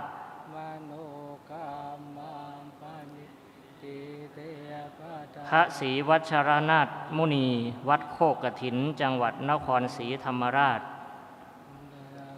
พระภาวนาธรรมาภิรัตน์วัดร่ำเปิงจังหวัดเชียงใหม่พ ระมหาไพโรธญาณกุสโลปเรียนธรรม9ประโยควัดมหาธาตุยุวราชรังสฤษฎิผู้อำนวยการกองส่งเสริมงานเผยแผ่พระพุทธศาสนาสำนักงานพระพุทธศาสนาแห่งชาติและผู้อำนวยการกลุ่มเผยแผ่สำนักงานพระพุทธศาสนาแห่งชาติและขออนุญาตเบิกพระวิปัสสนาจารย์ผู้เข้ารับการอบรมวิปัสสนากรรมฐานในโครงการอบรมพระวิปัสสนากรรมฐานเฉลิมพระเกียรติเข้ารับวุฒิบัตรดังมีรายนามดังต่อไปนี้พระมจาริสุปทาคินังกายกรรมังวาจากรรมังปทาคินังปทาคินังมโนกรรมังปณิทิเตปทาคินาปทาคินานิกาโตวานาลาภาตาเทปทาคิเนชยันโตโพธิยาโมเลสากยานานันทิวาดานุเอวังตะวังวิจัยโยโหวิจัยยาสุจัยยามะคะเลอปราชิตาภาลังเกสิสิกดาวิโตคะเลพระมหานัชพงษ์ชัยกตนาโถวัดพิทักษ์เทพาวาสจังหวัดราชบุรีพระครูอุทัยวินัยกิจวัดอุทัยจังหวัดสงขลาพระครูภาวนาปุญญากรวัดป่าสุญญตาจังหวัดประจวบคีรีขันธ์พระครูประสิทธิ์วีรคุณวัดคงคาวอุดมเขตจังหวัดนครราชสีมาพระสุริยันธรรมจาโรวัดใหม่ราชนุกูลจังหวัดสมุทรสาครพระครูภาวนากิจจาพิรมวัดคุ้งตะเภาจังหวัดอุตรดิตถ์พระครูสุนทรสุตานุกูลวัดบ้านเก่าบ่อจังหวัดอำนาจเจริญพระศรีสัจจยานมุนีวัดห้วยหินฝนจังหวัดชัยภูมิเจ้าอธิการแดงปัญญาวโรวัดป่าชัยมงคลจังหวัดกาฬสินธุ์พระครูสุตะสกลการวัดโพชัยจังหวัดสกลนครพระครูธรรมธรชัยนรงค์อภินันโทวัดโลกาจังหวัดสุพรรณบุรีพระครูอนุรักษ์ทัศนเขตวัดอมราวาสจังหวัดแม่ฮ่องสอนพระครูสุตะธรรมวิสุทธิ์วัดป่าศรีลารามจังหวัด101พระปลัดปัญญาวโรวัดเขาขาจังหวัดสระแก้วพระอธิการธีรนพยานทีโรวัดพุทธโพธิญาณจังหวัดกระบี่พระปลัดเวชยันถิตสัทโธวัดพรับจังหวัดจันทบุรีพระมหาสมชายสิริพัทโธวัดบัวขวัญพระอารามหลวงจังหวัดนนทบุรีพระครูสุพัฒน์ธรรมสารวัดหนองคล้าจังหวัดตรังพระมหาสมคิดสันตจิตโตวัดศรีนวลจังหวัดขอนแก่นพระครูนิเวศรัตนาพรวัดนิเวศวิหารจังหวัดมุกดาหารพระมหาอาภากรอาภากโรวัดใหญ่บางปรากฏจังหวัดสมุทรปราการพระครูใบดีกาเฉลิมพลอริยวังโสวัดโคหาสวรรค์จังหวัดพะเยาเจ้าอธิการสมจิตญาณทโรวัดลุมพูจังหวัดศรีสะเกษพระครูศรีธรรมทิติวัดดอนมูลจังหวัดเชียงใหม่พระระพีพัฒวรธรรมโมวัดภูมิรินทร์กุดีทองจังหวัดสมุทรสงครามพระครูวินัยธรกมลเมธกตปุญโญวัดอุดมธานีจังหวัดนครนายกพระปานจักสุทัศจิตโตวัดเมืองใหม่จังหวัดลพบุรีพระสถาพรธนลาโภวัดห้วยเจริญสุขจังหวัดสิงห์บุรีพระครูสมุสุทัศน์ทัตตมโนวัดห้วยเจริญจังหวัดสุพรรณบุรีพระจินดากันตสาโลวัดท่าลี่ศรีสะอาดจังหวัดหนองคายพระมหาสมพรศักทีปธรรมโมวัดพระธาตุแช่แห้งจังหวัดน่านเจ้าอธิการสุพลสุภโลวัดโนนประเสริฐจังหวัดบึงกาฬพระใบดีกาสมานถาวโรวัดปากน้ำจังหวัดอุบลราชธานีพระปลัดสมคิดสัญญจิตโตวัดหนองไผ่ศูนย์จังหวัดหนองบัวลำพูพระครู ปลัดธนกรเตชะธรรมโมวัดโกกแก้ววงพระจันทร์จังหวัดฉะเชิงเทราพระมหาสุรัตน์สุรัตโนวัดโพธิคุณจังหวัดตากเจ้าอธิการภัยรัตน์ชินวโรวัดพนมทุ่งจังหวัดนครพนมพระอธิการโกเมนกิติภาสุโกวัดโคกสูงจังหวัดนครศรีธรรมราชพระกิติทัตกิติวังโสวัดลัทธิวนารามจังหวัดภูเก็ตพระครูสมุนพธนนยานทีโรวัดเขาวงถ้ำนารายจังหวัดสระบุรีพระนพดลจักรธรรมโมวัดทุ่งเสียดสุระจังหวัดสุราษฎร์ธานีพระธนัญชกรธิตธรรมโมวัดโคกคีรีจังหวัดพัทลุงพระปลัดนิคมธรรมนาโถวัดพุทธาธิวาสพระอารามหลวงจังหวัดยะลาพระนภมณฑลนรินทร์โทวัดร่ำเปิงจังหวัดเชียงใหม่พระอธิการอินทนัทปัญญาวุโธวัดเตาปูนจังหวัดลำปางพระมหาจิรพงษ์นันทมาโนวัดห้วยจระเข้จังหวัดนครปฐมพระประเสริฐกตปุญโยวัดปทุมวนาวาสจังหวัดปราจีนบุรีพระทองแดงอติพัทโทวัดโพทองจังหวัดระนองพระวิทวัฒน์ประภัสสโรวัดโมรีวงศาจังหวัดสุรินทร์พระประจวบเตชวโรวัดเขื่อนท่าทุ่งนาประชาสรรค์จังหวัดกาญจนบุรีพระมาโนดอคธรรมโมวัดบางปลือจังหวัดตากพระมหาสาราวุฒิปัญญาวุฒโธวัดพระพาจังหวัดบุรีรัมย์พระมหากิตานนท์กิติธีโรวัดสูงเหนือวรรณารามจังหวัดแพร่พระสถาพรสันตมโนวัดแม่น้ำจังหวัดสุโขทัยพระสิริชัยวชิโรวัดช่องแสมสารจังหวัดชลบุรีพระไพศาลอคปัญโยวัดนาเกตจังหวัดปัตตานีพระอักษรนันท์กันตวีโลวัดหนองพะวาจังหวัดระยองพระครูบดิกาสิทธิโชคสิทธิเตโชวัดพระธาตุหริพุนชัยจังหวัดลำพูนพระอนุวัตกิติพัทโทวัดถ้ำพรุตะเคียนจังหวัดชุมพรพระกิรติปัญญาวุโธวัดโพเจริญธรรมจังหวัดสตูลพระอธิการไสยประภาโสวัดดวงมณีจังหวัดยโสธรพระภาคภูมิสิริมังคโลวัดโกรธงามจังหวัดพิจิตรพระกิจชรัตน์กันตวีโรวัดด่านพัฒนาจังหวัดนครสวรรค์พระก้านรงค์มหาพโลวัดเนรมิตวิปัสสนาจังหวัดเลยพระเพียรธรรมบุญปานสนันวิริยธรรมโมวัดหนองขุนชาติจังหวัดอุทัยธานีพระธนชาติธนวัฒโนวัดจันทร์จังหวัดอ่างทองพระชัยทวัฒน์ชยธรรมโมวัดโพสีคุณเมืองจังหวัดอุดรธานีพระสารีสิทธิสาโลวัดสระเกตราชวรมหาวิหารจังหวัดกรุงเทพมหานครพระครูสุตะปุญญาภิรัตน์วัดป่าคลองสมบูรณ์จังหวัดชัยภูมิพระวิวัฒน์สิริธรรมโมวัดสายไหมจังหวัดปทุมธานีพระมหาสันติสิริเทโววัดพระปฐมเจดีย์พระทรงชัยกตธรรมโมวัดคุ้งตะเภาพระครูสังฆรักษ์ทศพรขันติทโลวัดอุโลมพระตุลาธรรมรโตวัดขุนพรหมดำริและพระสมุชยุทธอภิปัญโยผู้ช่วยพระวิปัสสนาจารย์ประธานกราบเรียนมาด้วยความเคารพอย่างสูงครับก่อนที่จะประกอบพิธีน้อมถวายจตุปัจจัยทายธรรม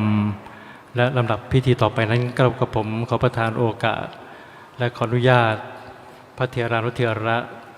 แจ้งท่านญาติโยมทั้งหลายลำดับพิธีเล็กน้อย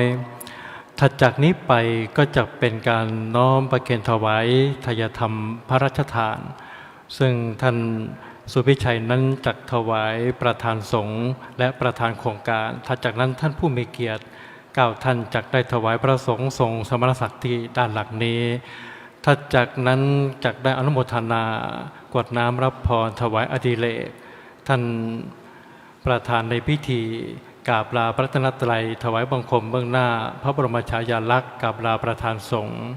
และบันทึกภาพในการบันทึกภาพนั้นขอแจ้งดังนี้ว่าในการบันทึกภาพขอเจริญพรเรียนเชิญท่านผู้มีเกียรติทุกท่านที่นั่งเบื้องหน้านี้บันทึกภาพกับหลวงพ่อเจ้าประคุณสมเด็จเป็นชุดแรกก่อนถัดจากนั้นก็จะเป็นพระเถระผู้รับพระบัญชาและผู้เข้ารับเกียรติบัตรต่างๆและถัดจากนั้นก็จะเป็นอันเสร็จพิธีสุดท้ายนั้น ก็จะถวายว่าพระผู้เข้ารับการอบรมนั้นเข้ารับเทียนและข้าวพาหนะด้านหลังโน้นนะครับจากแอปโรบินฮูดซึ่งบอกว่าท่านใดที่เวลาสั่งอาหารในแอปนี้นะครับสามารถที่จะกดโค้ดบุญพรรษาเขาจะหัก7 บาทเข้ากองทุนเพื่อที่จะทำบุญส่วนนี้นะครับอันนี้แจ้งเพื่อทราบก่อนที่จะถวายไตรธรรมนั้นขอเจริญพรเรียนเชิญท่านผู้มีนาม4 ท่านต่อไปนี้เข้ารับกิตติบัตรนะครับเพื่อความเป็นสิริมงคลจากเจ้าประคุณสมเด็จองค์ประธานขอเจริญพรเรียนเชิญท่านพลเอกสนิทชนกสังฆจันทร์ปลัดกระทรวงกลาโหมเข้ารับเกียรติบัตรจากเจ้าประคุณสมเด็จขอเจริญพรเรียนเชิญมันมี2 ชิ้นเรือประกาศนียบัตรเป็นประธานและถัดมาเจริญพรเรียนเชิญคุณสารัตน์พร้อมด้วยคุณนรินีรัตนาวดีผู้อุปถัมภ์โครงการเข้ารับพร้อมกัน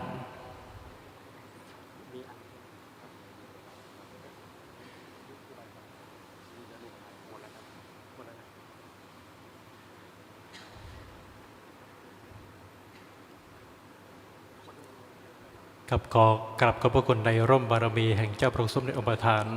ด้วยความเคารพอย่างยิ่งการนี้เจริญพรเรียนเชิญท่านพลอากาศตรีสุพิชัยสุนทรบุระรองเลขาธิการพระราชวังน้อมถวายผ้าไตรและเครื่องทยธรรมพระราชทานแต่เจ้าพระสมเด็จพระพุทธาจารย์องค์ประธานในพิธีต่อเนื่องกันนั้น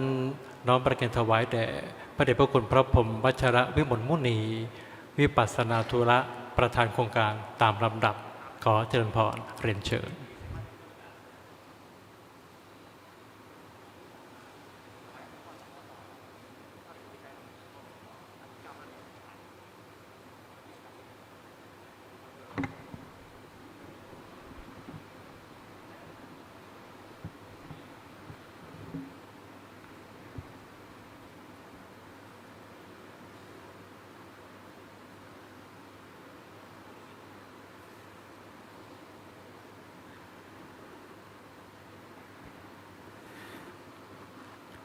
และในโอกาสนี้ขอเรียนเชิญท่านผู้มีเกียรติได้เข้าถวายทายธรรมผ้าไตรกัปปิยพันธ์แด่พระสงฆ์ทรงสมณศักดิ์เจริญชัยมงคลคาถา9 รูปประกอบด้วย 1. ท่านพลเอกสนิทชนกสังฆจันทร์ปลัดกระทรวงกลาโหม 2. คุณสารัตน์และคุณนรินีรัตนาวดีผู้อุปถัมภ์โครงการ 3. ท่านแพทย์หญิงวันธนีวัฒนะปลัดกรุงเทพมหานคร 4. คุณชุติยาแก้วมณีรองผู้อำนวยการสำนักงานพระพุทธศาสนาแห่งชาติ 5. คุณโกศลสิงหนาถผู้อำนวยการเขตพระนคร 6. ท่านพลเอกชาลีไกรอาบ 7. ท่านพลเอกคมสันต์ศรียานนท์ 8. ท่านพลเอกเวชยันต์ชูดวงและ 9. ท่านพลเอกสรัญเพชรานนท์ขอเรียนเชิญครับ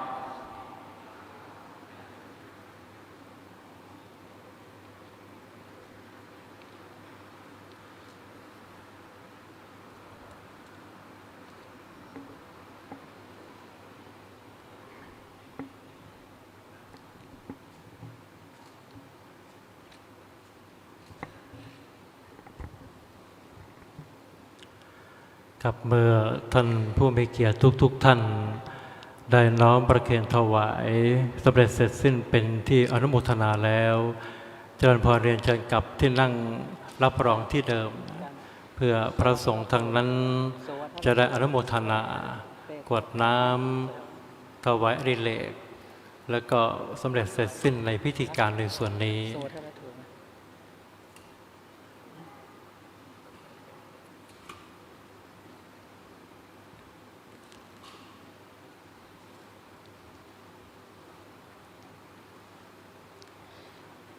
ยะทาวาริวาหาปุราปริปุเรนติสาคารังเอวะเมวะอิโตทินังเปตานังอุปกปติอิจิตังปัติตังตุยหังคิปะเมวะสมิจฉตุสัพเพปุเรนตุสังกปา จันโทปนราโสยถามณิโชติราโสยถา วาจันตุสาภโรโควินาสตุมาเตภวะตวันตรายโยสุขีทีขายุโกภวะสัพพิติโยวิวาจันตุสาภโรโควินาสตุมาเตภวะตวันตรายโยสุขีทีขายุโกภวะติโยวิวาจันตุสาภโรโควินาสตุมาเตภวะตวันตรายโยสุขีทีขายุโกภวะอภิวาทนาสิลิสนิจังวุฒาปัจจายโนจัตตารโอธรรมวัฏันติอายุวันโนสุขังพลังโสอัตถลัตโทสุขิโตวิรุณโหโพธาสาสเนอโรโคสุขิโตโหหิสังอาสาเพหิยาติภิโสอัตถลัตโทสุขิโตโพธาสาสเนอโรโคสุขิโตโหหิสังอาสาเพหิยาติภิโสอัตถลัตโทวิลุงโหโพธาสาสเนอโรโคสุขิโตโหหิสังอาสาเพหิยาติภิภวตุสาภมะกาลังราคันตุสาพะเทวตาสาภทานุภาเวนัสสทธาโสติภวันตุเตภวตุสาภมังคลาราคันตุสาภเทวตาสาภธรรมานุภาเวนัสสทธาโสติตุเตภวตุสาภมังคลังราคันตุสาภเทวตาสาภสังฆานุภาเวนัสสทธาโสติภวันตุเตสาธุกับพิธีการก็สำเร็จเสร็จสิ้นเจริญพรเรียนเชิญท่านพลอากาศตรีสุพิชัยสุนทรบุระรองเลขาธิการพระราชวังกราบลาพระรัตนตรัยถวายบังคมเบื้องหน้าพระบรมฉายาลักษณ์พระบาทสมเด็จพระเจ้าอยู่หัวกราบลาประธานสงฆ์ขอเจริญพรเรียนเชิญ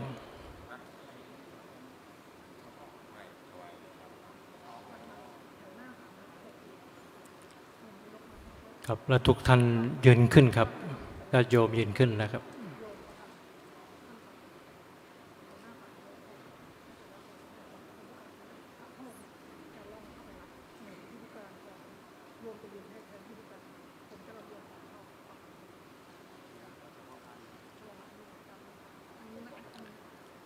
ครับญาติโยมนั่งลงครับ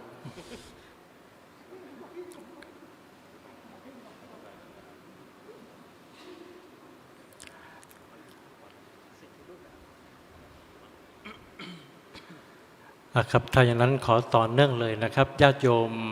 เจริญพรเรียนเชิญเข้าร่วมบันทึกภาพกับท่านประธานสงฆ์ในพิธีนะครับการนี้ท่านสุพิชัยสุนทรบุระถ้าเป็นการสะดวกนะท่านยังไม่มีภารกิจเร่งด่วนนะครับก็เจริญพรได้ร่วมบันทึกจารึกประวัติศาสตร์ในครั้งนี้ด้วยนะครับ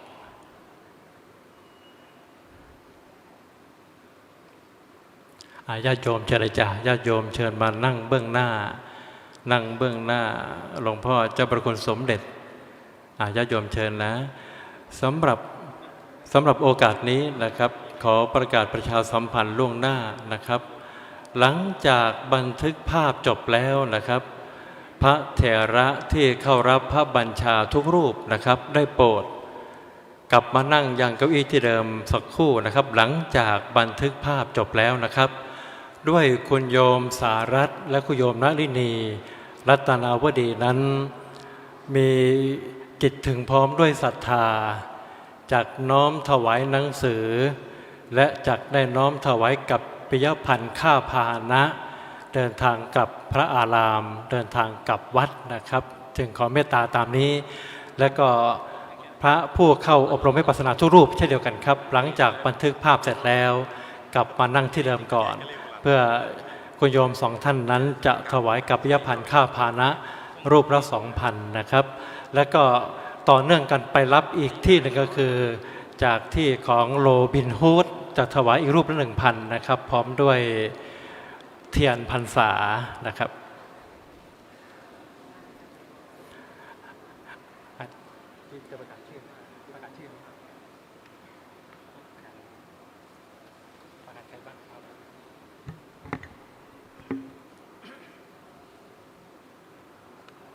ครับในโอกาสนี้จะเป็นการบันทึกภาพ ซึ่งจะเป็นภาพอันเป็นประวัติศาสตร์นะครับขออนุญาตเรียนเชิญท่านปลัดกระทรวงกลาโหม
ทบาท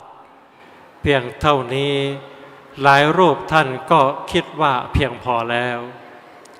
แต่พระสารีมีจิตเป็นกุศลปฏิบัติอย่างมุ่งมั่นในวิปัสสนากรรมฐาน นั่งปฏิบัติเดินปฏิบัติวันละหลายชั่วโมงนะ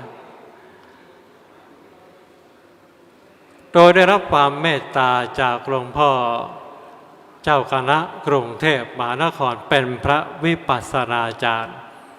สอนกรรมฐานโดยตลอดเอาละครับบัดนี้เมื่อได้แต่งสถานที่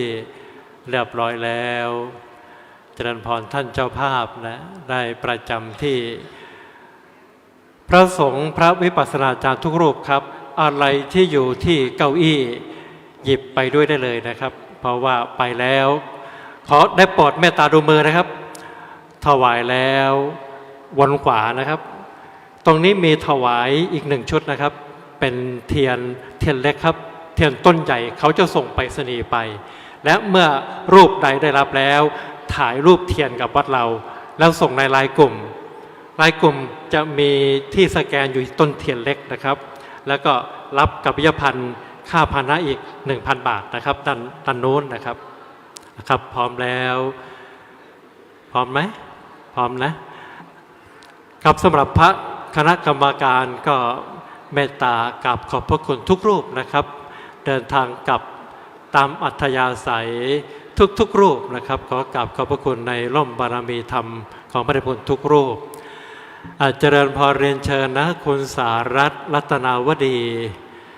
คุณนลินีรัตนาวดีแล้วก็ท่านพระสารีสิทธิวโรด้วยนะท่านพระสารีด้วยไปอยู่ใกล้ๆกับโยมนะไปช่วยถวายนะครับไปช่วยถวายได้ช่วยประเคนพร้อมแล้วนะครับนี่หมดเลยครับตามลำดับเลยครับได้ทุกรูปครับตามลำดับเหมือนเดิมนะครับแล้วก็หลายรูปนั้นจะต้องนั่งเครื่องจองตั๋วไว้แล้วช้ามากไปวันนี้ตกเครื่องครับ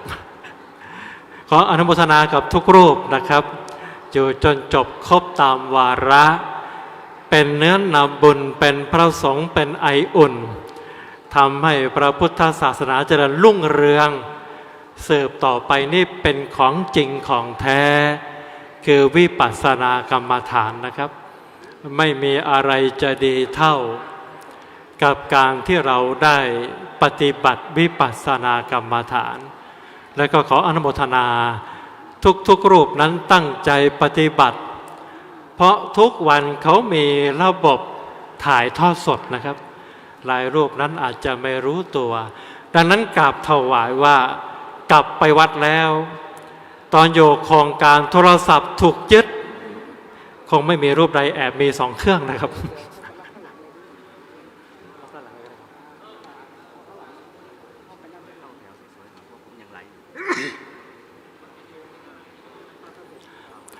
ครับการเข้ารับได้โปรดเดินด้วยความเรียบร้อยนะครับเพราะบัดนี้ญาติโยมยังชมทางไลฟ์ของวัดมหาธาตุอยู่นะครับตอนที่อยู่ในโครงการ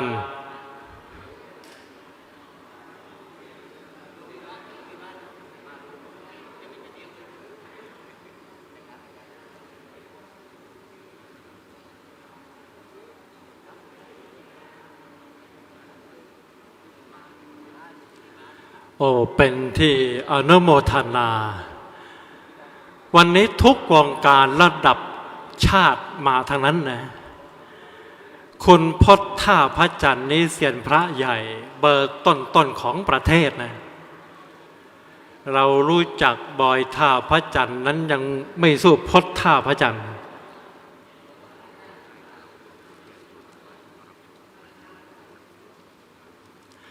จึงขออนุโมทนากับคุณพจน์ท่าพระจันทร์วันนี้มาร่วมพิธีแล้วก็ยังมาน้อมถวายสิ่งที่เป็นสัปปายะพระรูปใดมีพระเครื่องเก่าๆอยากจะเช็คบอกนะครับบอกท่านไม่ใช่บอกผมนะครับเช็คกับท่านพจน์ท่าพระจันทร์ได้นะลูกศิษย์หลวงพ่อกทมนะครับ วันนี้ท่านก็มาร่วมในพิธีสำหรับท่านญาติโยมพุทธศาสนิกชนทุกคนทุกท่านที่รับชมการถ่ายทอดสดอยู่นี้ก็ต้องขออนุโมทนาในกุศลศรัทธาในน้ำจิตน้ำใจในสิ่งทั้งหลายทั้งปวงที่หลายๆท่านนั้นนอกจากชมบรรยากาศดูทุกวันที่มีการปฏิบัติศาสนกิจที่มีการปฏิบัติวิปัสสนากรรมฐานหลายท่านก็ร่วมบุญหลายท่านก็ร่วมชื่นชมอนุโมทนายินดีกับพระเถระทั้งหลายทั้งปวงที่เดินทางไกลมาจากเหนือสุดยันใต้สุดออกสุดยันตกสุดนะครับเพราะว่าวันนี้มากันทั้งประเทศเมื่อเดินทางกลับก็ขอให้เดินทางกลับโดยสวัสดิภาพเป็นกำลังสำคัญของพระศาสนาประกาศพระศาสนาให้กว้างไกลยิ่งใหญ่ไพศาลไปตราบนานเท่านานนะครับทุกรูปทุกนามและก็ขอกราบขอบพระคุณในความตั้งใจของทุกรูปนะและก็ทีมงานทุกท่านไม่ว่าจะเป็นผู้บริหารโครงการไม่ว่าจะเป็นฝ่ายเทคโนโลยีสารสนเทศที่ทำให้เราได้รับทราบกิจกรรมความเป็นไปในการเข้าอบรมวิปัสสนากรรมฐานทั้งนี้ทั้งนั้นทั้งหลายทั้งปวงผู้ที่อุปถัมภ์บำรุงนั้นเป็นยอดแห่งกัลยาณมิตรเป็นผู้พิชิตศรัทธาเป็นผู้นำมาซึ่งปัญญาในบวรพระพุทธศาสนาขออนุโมทนากับทุกท่าน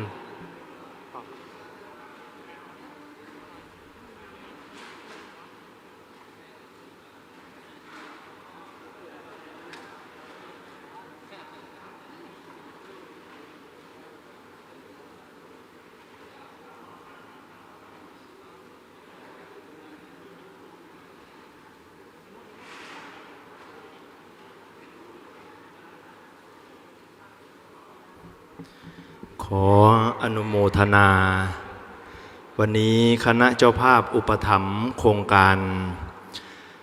โยมพ่อของหลวงพี่สาริตก็คือคุณสารัตน์รัตนาวดี คุณณฤณีรัตนาวดีได้น้อมถวายอุปถัมภ์ค่าภัตตาหารจำนวน 300,000 บาทนอกจากนี้ก็ถวายกัปปิยพันธ์ค่าพาหนะแด่พระสงฆ์ทุกรูปในการเดินทางกลับไปเผยแผ่ศาสนารูปละ 2,000 บาทแล้วก็ถวายภัตตาหารน้ำปานะอเมซอน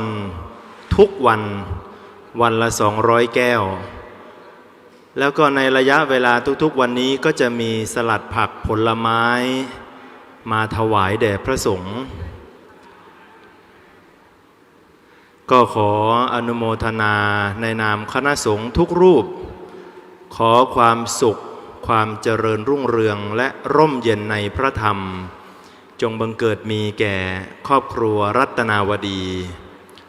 นอกจากนี้ท่านพลเอกสนิทชนกสังขจันทร์ปลัดกระทรวงกลาโหมซึ่งเป็นผู้มีความศรัทธาเลื่อมใสอย่างแรงกล้าในพระพุทธศาสนา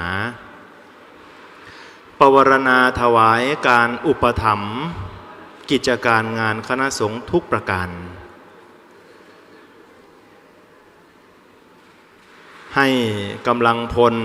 มาช่วยเหลือในงานการเผยแผ่พระพุทธศาสนาและชักชวนเจ้าหน้าที่ผู้บริหารกระทรวงกลาโหมมาใส่บาตรพระสงฆ์นี่ก็นับว่าเป็นมหาอุบาสกผู้ยิ่งใหญ่ตำแหน่งใหญ่ด้วยจิตใจใหญ่ด้วยเป็นผู้เลื่อมใสศรัทธาอย่างแรงกล้าด้วยก็จึงขออนุโมทนาชื่นชมกับท่านพลเอกสนิทชนกสังขจันทร์พร้อมทั้งคณะ ท่านนายพลทั้ง8ท่านที่เดินทางมาร่วมพิธีมหามงคลในวันนี้ แล้วก็ญาติโยมพุทธบริษัททุกท่านมีบริษัทยิปอินซอยเป็นต้นที่ได้ถวายพระตาหารน้ำปานะทุกวัน15 วันตลอดโครงการซึ่งเป็นการยากยิ่งนะที่จะทำให้โครงการดำเนินไปได้ถ้าเกิดว่าขาดการสนับสนุนจากญาติโยมทุกท่านน้องๆทหาร10ท่านก็มาช่วยงานวัดมหาธาตุทุกวันนิมนต์หลวงพี่ใหม่หลวงพี่อิงนิมนต์บันทึกภาพกับโยมพ่อโยมแม่นิมนต์หลวงพี่สาริตนะครับมาบันทึกภาพกับโยมพ่อโยมแม่การหาพระนั่งนี่เอาโต๊ะสมเด็จออกเลยเอาโต๊ะสมเด็จออกข้างในเดี๋ยวเปลี่ยนเดี๋ยวให้อาจารย์เดี๋ยวจะขอเปลี่ยนที่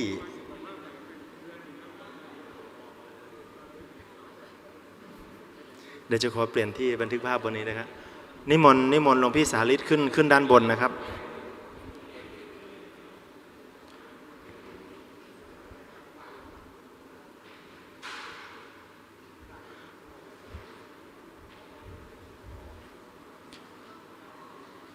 อันการเผยแผ่พระพุทธศาสนานั้น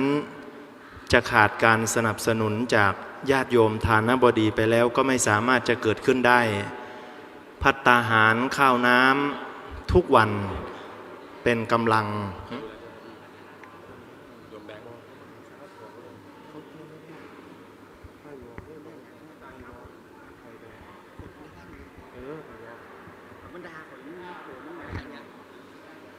เดี๋ยว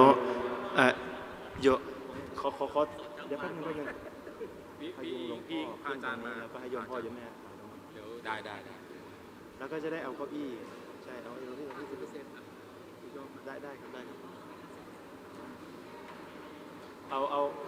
ขอเก้าอี้ไหมขอเก้าอี้ให้โยมหน่อยน้องทหารยกเก้าอี้ให้หน่อย2 อันนี้ใช่2 คนที่ไม่มีของยกมาเลยโยมหลวงพี่ใหม่อยู่ข้างบนแล้วก็โยมพ่อโยมแม่โยมข้างนี้ก็ได้งั้นเรียบร้อยดีโยมครับเรียบร้อยดีโยมพ่อมาอยู่ใช่พ่อแม่นั่งติดกันเลยเอาปะ